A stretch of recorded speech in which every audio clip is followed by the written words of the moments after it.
So I just wanted to briefly speak on the psyche of a shooter, the psyche of a school shooter, the psyche of a political shooter or race soldier. And of course, it's about the mission. But even before that, what gets somebody at that particular point? And I can speak on it because I almost got to that point. I was at that point. And one is I don't have no kids. I don't have no significant other. I don't have nobody depending on me. I'm kind of released from some of those responsibilities. There's certain risks that I can take that other people can't take. And I use the analogy of these train tracks. People, getting off of the train tracks, or getting away from the obvious, getting away from that, the way the world operates and keeps us in line, and keeps everything moving, long as they're on these tracks. And it seems very secure, especially for those who've always been on the tracks. But for someone who's gotten off the tracks before, for someone who's swayed off and that train jumped the tracks, they understand that it's fragile. They understand that ain't nothing really holding this thing together except these imaginary tracks. It's imaginary. It's really not. They're really not there, but it keeps everybody in line. I'm gonna give you an example. A few years ago, might have been last year, my storage facility was broken into, and it has a gate, and then it has, of course, I had 2 locks on it, but at the end of the day, the dude told me, he was like, man, these locks, this gate, and them 2 locks right there on it, that only stops honest people. It only stops honest people. A crook, it does not stop a crook. It don't take a crook nothing to get that lock, get one of them little clamp lock things, and cut that lock off. This is just to keep honest people out. There ain't nothing for to keep no crook up out of there. All right, and that's what I mean about people who are on the tracks and people who ain't on the tracks.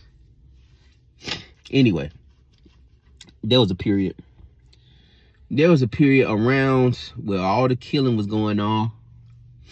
All like the Darren Till, the Sandra Bland, Freddie Gray, all that stuff was going on. And it was around the time of election for Donald Trump. His first election, where he was about to win that first election. And man, I had to, like I said, I would start reading all this material. This is the 8 Rap Browns, Die Nigger Died, Michelle Alexander, New Jim Crow, Neely Fuller Jr.'s book, the comprehensive code book, Racial White Supremacy. I was reading all kind of legend. Like I said, I had a brother that was God sent that I worked with, that was giving me all kinds of books. Dick Gregory's Nigger, all of his books, and I went to see him every time I could go see him. But I remember, again, I'll show y'all at the library some of them books one day. But he was like, he was just feeding me all these books, and it was, like I say, it was indoctrinating me. and putting me in a mental space where, especially with the mixture of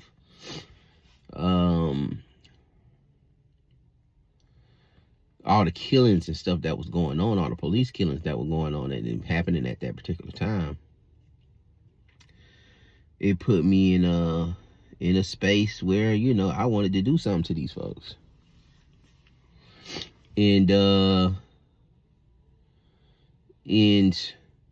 I remember even too, man, it was we had a Muslim too that worked with us from Iran, and he was a refugee, you know, Sunni Muslim running from some of them terrorists, I guess. You know, I don't even want to call them terrorists because I don't know their backstory. I don't know, you know, are they really the terrorists, or are they, you know, are they being terrorized and just fighting back? I don't know the story. But he was a refugee, man. They ended up stationing him. They had him in Australia for a year or 2 years or something like that, and they were paying him like $700 a month or $700 a week or something like that. He said, man, they was chilling on the beach. They had money for beer and cigarettes and just kicking a bobo. And then they had, hey, where you want to go now? And it was like, man, I want to go to America. They sent it to America. But anyway, he couldn't understand. He could not understand, you know, he'll hear some of the discussions me and the other brother having, and he can't understand the beef between blacks and whites. He didn't know the history of slavery and that happened in this country, any of that.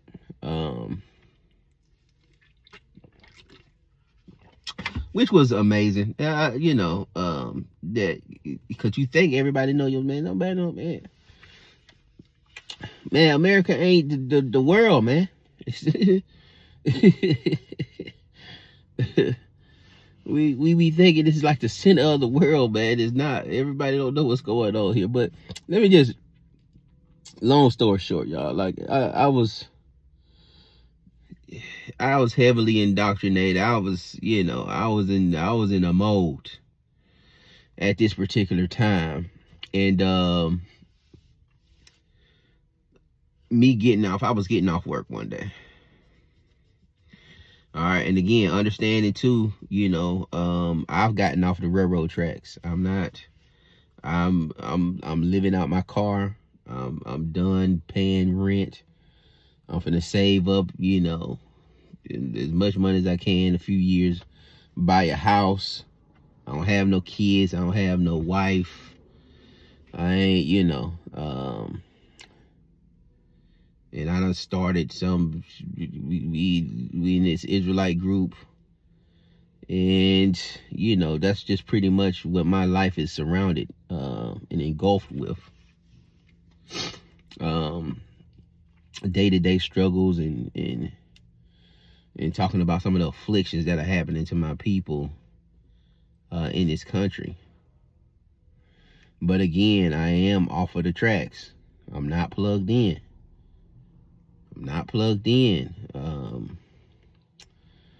But there was a situation.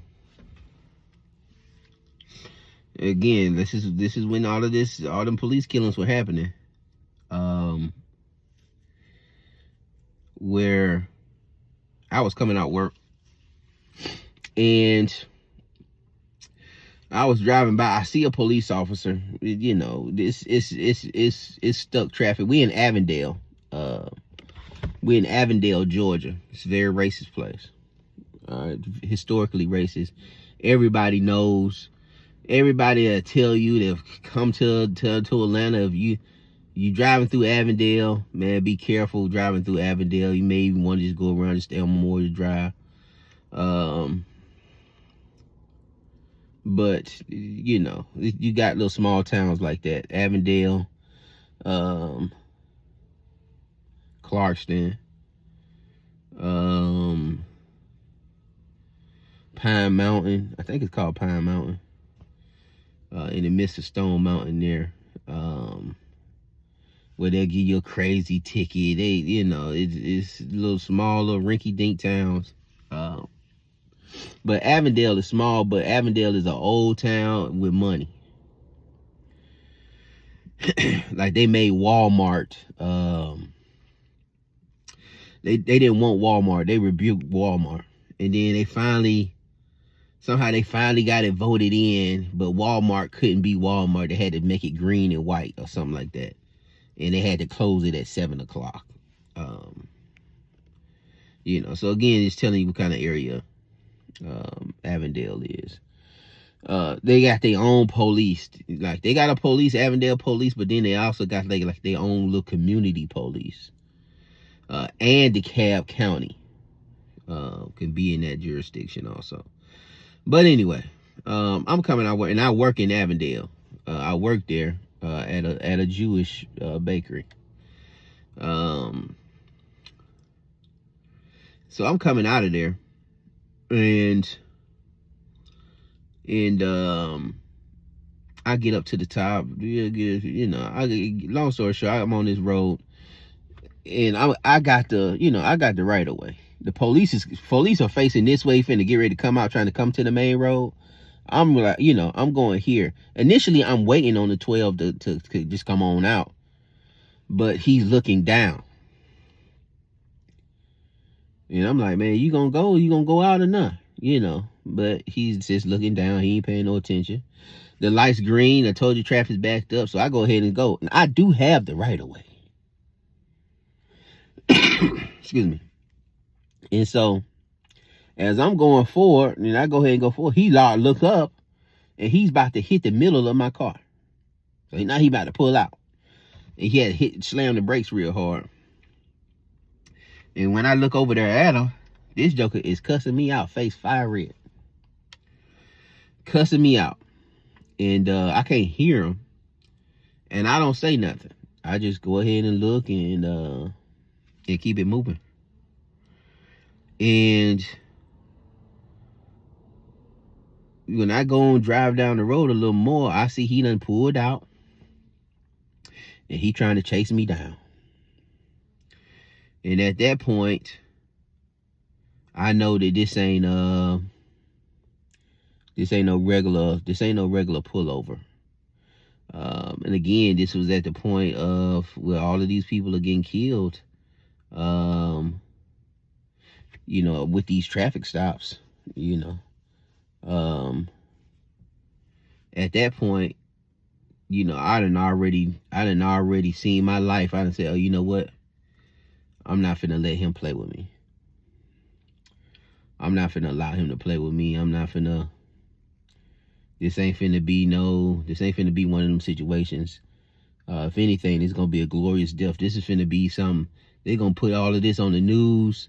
They're gonna be talking about this for throughout history. Because I'm finna kill him. I'm finna shoot him. And so he gets behind me and he does put the lights on. Boom. As he put the lights on, again, I done flashed everything, I just spend the rest of my life in jail, or, they kill me out here. But I'm finna shoot him and go turn myself into DeKalb County. And the jail is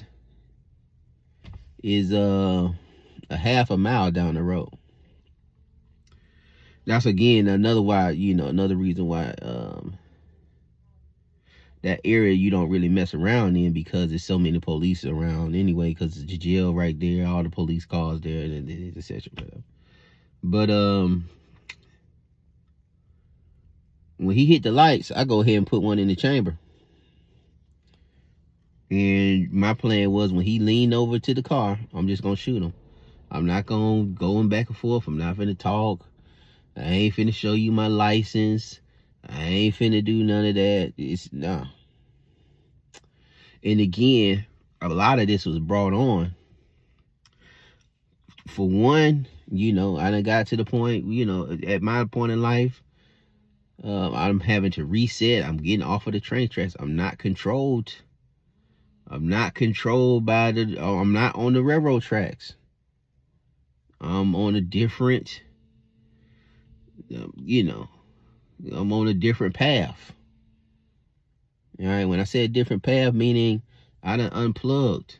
Like, I'm homeless. I'm living out my car, but um, I got more money than I ever had.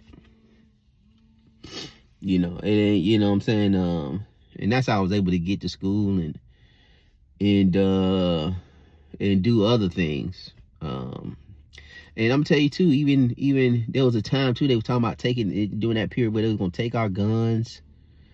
You know, maybe I had bought like 1,000 rounds, and we passed them out. And everybody who needed a weapon got a weapon. Um, because of there was like racial tones. There was like racial war tones at that particular period. Um, with this whole Trump getting into office thing the first time. But I'm just showing you the psyche because people don't know how easy it is when people are just off just a tad. You see, hey, wait a minute, bro. You living in your car, but you got, or you man, you want to start? You got a school and y'all teaching what over?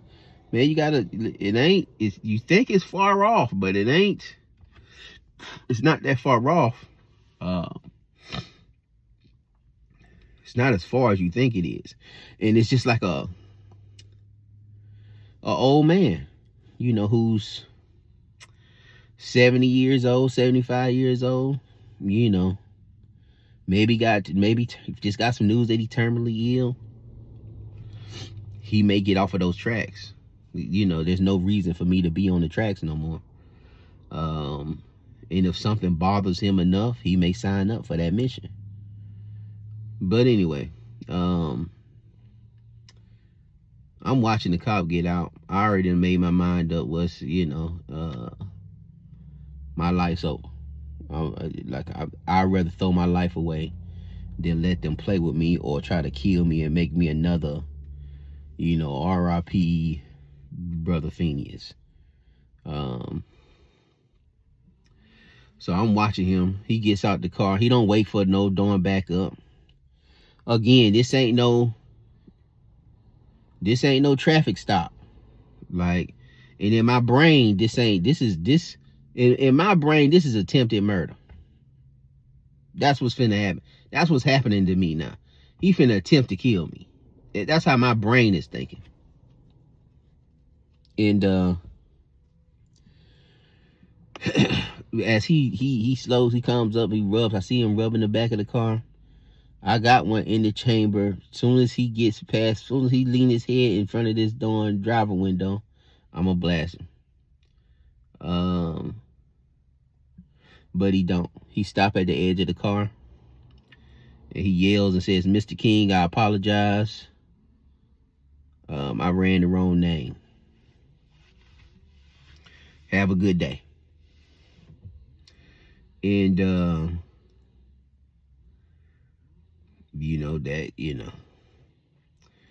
that could have been it.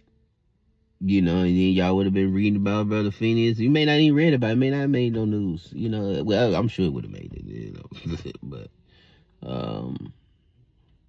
that could definitely been the end of my life. Whatever the consequence would have been after that. But that was really my road to Damascus moment.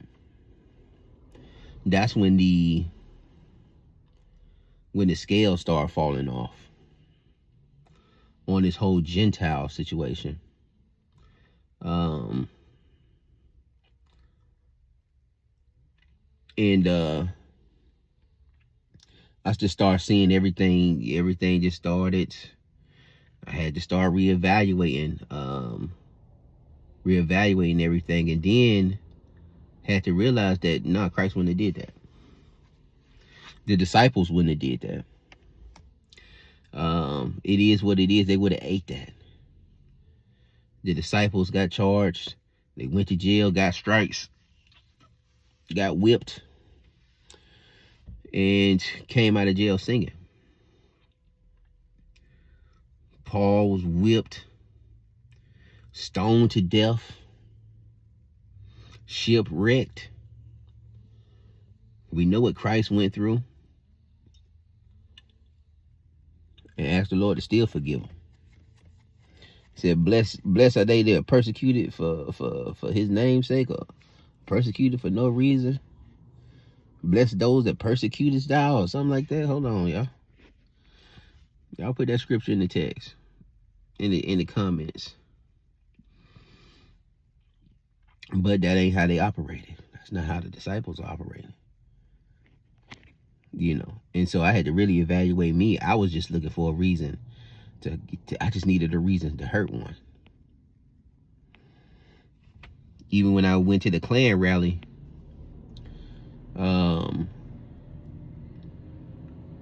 at Stone Mountain, I went there to hurt one. I went there to see if I can get a reason to hurt me one. And that's really, I had to evaluate myself. Really, that's what the situation with the cop was. It was me just trying to find a reason to hurt me one. And I could afford to think like that because I wasn't on the railroad tracks. When you got kids, family, you got a career, and you got your, you got people depending on you, and woody woo. You can't think. You can't. You on the tracks. You can talk, and and that's what I'm saying. That's why I don't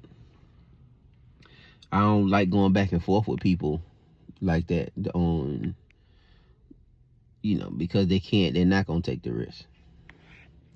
I just did a class on Anglo-Israelism, on British Israelism, and showed the direct connection to that in the Ku Klux Klan, in the Christian identity movement. We don't have to guess who these people are. You think we want to blitz the Christian identity movement? You think camps want to go out there and blitz them? We know exactly where they at. What we talking for? We know exactly where they at. We got their names. We know what time they gathering.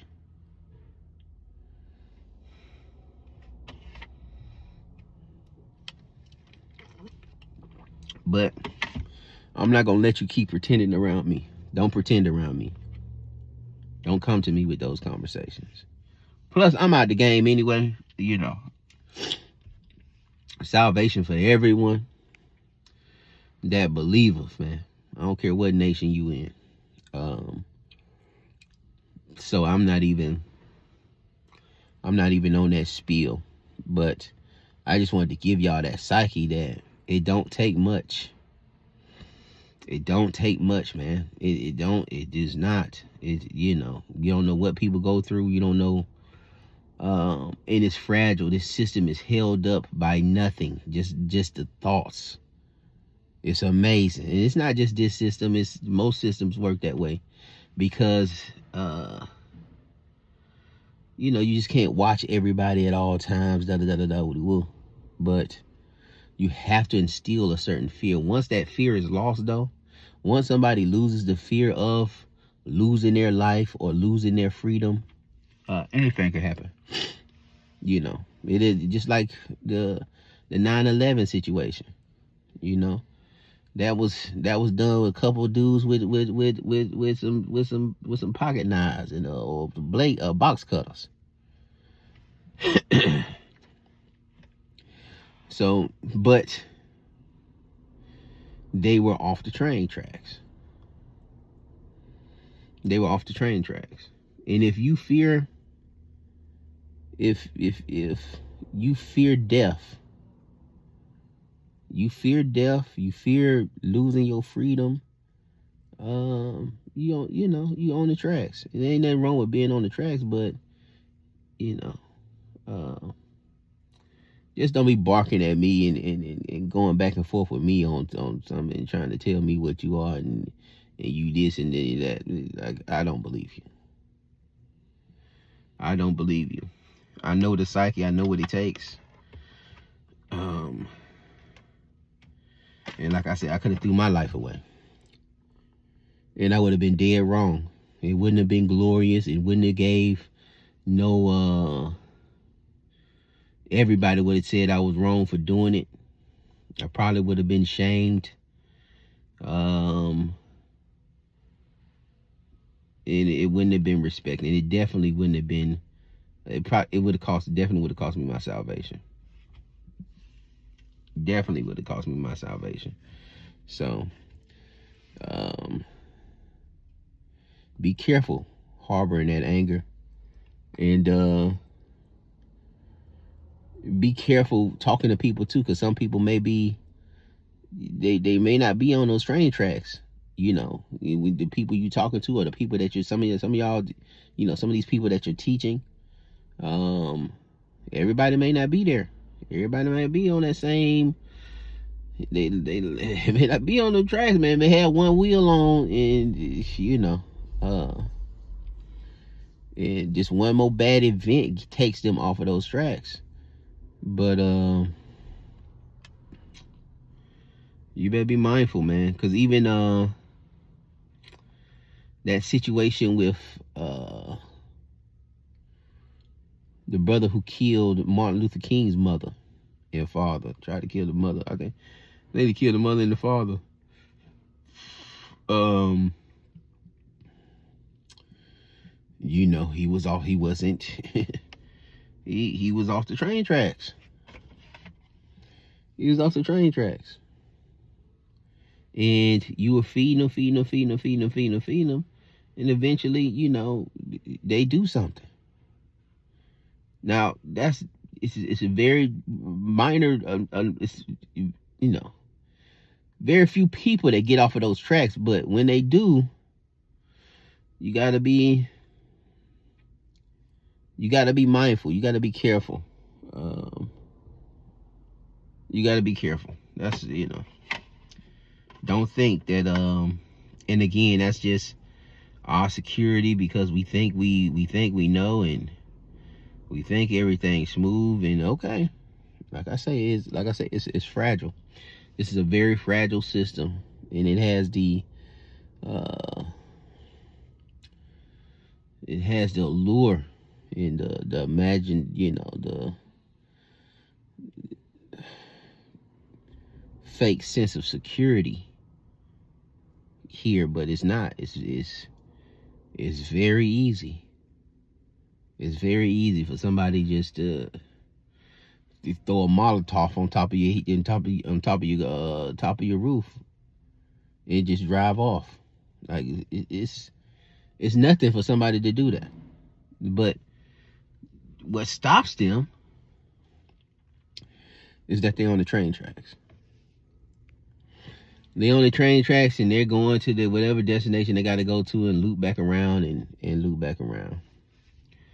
But yeah, that was my road to Damascus. That's when the Most High kind of released me from that, and start showing me the text and showing me the truth of the matter. And it has been since that particular period. I pray this thing was edifying. I think this helped someone. I pray this helped someone. I pray it may not make it on the dawn. It may not make it through the dawn YouTube. But we'll see. Y'all be blessed.